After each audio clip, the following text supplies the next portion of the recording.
विधान परिषदेच्या कोल्हापूर जागेसाठी सध्या निवडणूक प्रक्रिया सुरू आहे। त्यामध्ये आज अर्जांची छाननी झाली। या दरम्यान काँग्रेसचे उमेदवार सतेज पाटील यांनी त्यांच्या प्रतिज्ञापत्रात चुकीची माहिती दिलेली आहे। शिवाय शासनाचा महसूल बुडवला असून त्याबाबत खरी माहिती दिलेली नाही।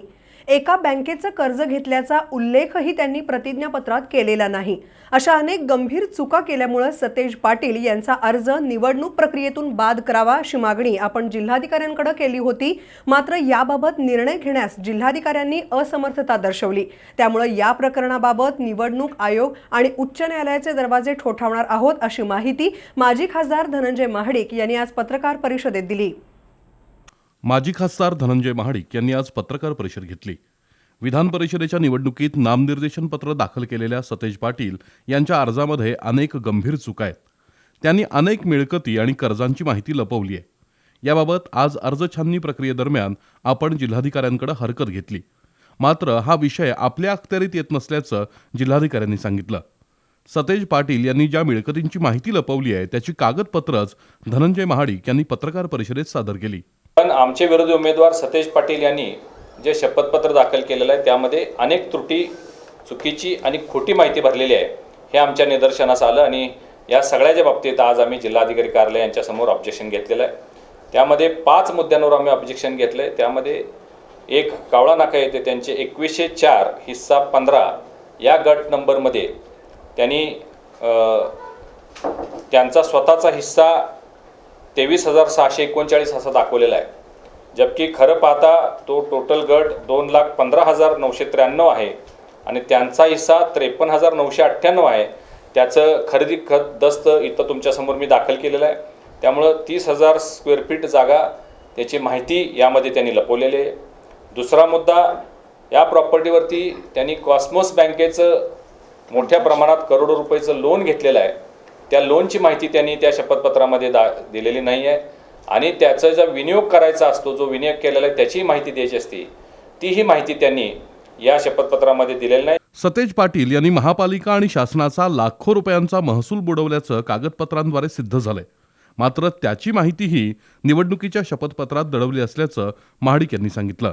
आपल्या घरामध्ये वाटण्या करत असताना, हिस्से करत असताना फक्त 100 रुपयाच्या स्टॅम्पवरती त्यांनी आपल्या वाटण्या करून घेतलेल्या आहेत आणि राज्य शासनाचा महसूल बुडवलेला आहे। त्याबाबत आम्ही पाठपुरावा केला असताना महाराष्ट्र शासनाच्या रेव्हेन्यू डिपार्टमेंटनं त्यांना 2 वेळा नोटीस काढून ही बाब त्यांच्या नजरेस आणून दिलेली आहे आणि त्याचा जो रेव्हेन्यू आहे तो 54 लाख रुपयाची नोटीस त्यांना काढलेली आहे। तरीसुद्धा त्यांनी शपथपत्रामध्ये महसूल शासनाचा आम्ही कोणताही भरणं लागत नाही आणि त्याची निरंक अशी त्यांनी त्या ॲफिडेविटमध्ये निरंक अशी माहिती दिलेली आहे। त्याचबरोबर ज्या इमारती त्यांनी इथं बांधलेल्या आहेत त्या सगळ्याचा घरफाळा हा नियमानं त्यांनी भरायला पाहिजे होता। तिथं अनेक प्रॉपर्टीज त्यांनी भाड्यानं दिलेल्या आहेत। महापालिकेच्या नियमानुसार ज्या प्रॉपर्टीज भाड्यानं दिल्या असतील त्याचा घरफाळा त्या पद्धतीनं भरायचा असतो, पण यांनी तिथं माहिती देत असताना या सगळ्या प्रॉपर्टी आम्ही स्वतः वापरतो आणि खुद्द मालक आहे असं दाखवून तो घरफाळा, करोडो रुपयाचा घरफाळा बुडवलेला आहे, याची सुद्धा माहिती त्यांनी यामध्ये चुकवलेली आहे। भाजप आणि मित्रपक्षांचं मजबूत पाठबळ असल्यानं अमल महाडिक प्रचंड मताधिक्यानं विजयी होतीलच। मात्र चुकून सतेज पाटील विजयी झालेच तर दुसऱ्या दिवशी आपण सर्वोच्च न्यायालय आणि केंद्रीय निवडणूक आयोगात त्यांच्या विरोधात दाद मागणार आहोत। 3 महिन्यात त्यांना आमदारकी गमवावी लागेल। त्यामुळे भ्रष्ट आणि घोटाळेबाज सतेज पाटील यांना मतदान करू नये असंही आवाहन महाडिक यांनी केलं। मतदान आहे 10 डिसेंबरच्या आत त्यांचा अर्ज अवैध ठरवण्यात यावा यासाठी आमचा प्रयत्न असणार आहे। या निवडणुकीमध्ये जी परिस्थिती निर्माण झालेली आहे त्यामुळे अमल महाडिक यांचा विजय प्रचंड मताधिक्याने होणार याचा आम्हाला पूर्ण विश्वास आहे।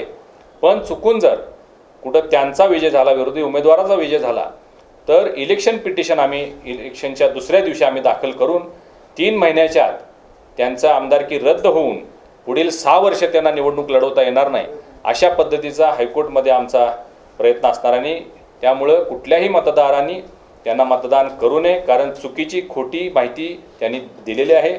त्यांना सत्ता यासाठीच पाहिजे, आमदारकी मंत्रीपद यासाठीच पाहिजे की अशा पद्धतीचे घोटाळे आणि खोट्या दस्तांच्याद्वारे अनेक जमिनी बळकावणं, त्यामध्ये अशा पद्धतीनं फेरफार करणं, यासाठी त्यांना सत्ता पाहिजेत। आणि म्हणून मी आवाहन करतो की त्यांचा अर्ज रिजेक्ट होईल।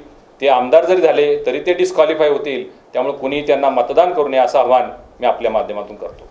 भ्रष्टाचार करण्यासाठी आणि आपले घोटाळे दडपण्यासाठीच सतेज पाटील यांचा सत्ता मिळवण्याचा प्रयत्न असतो. निवडणुकीचा अर्ज भरताना संपूर्ण सत्य माहिती सादर करणं बंधनकारक असतं. पण 5 गंभीर त्रुटी आणि खोटी माहिती ठेवलेल्या सतेज पाटील यांचा खरा चेहरा यामुळे उघड झाल्याचंही महाडिक म्हणाले. या पत्रकार परिषदेला माजी नगरसेवक जयंत पाटील, ॲडव्होकेट विनायक रणखांबे, सुनील कदम, सत्यजित कदम, पृथ्वीराज महाडिक उपस्थित होते.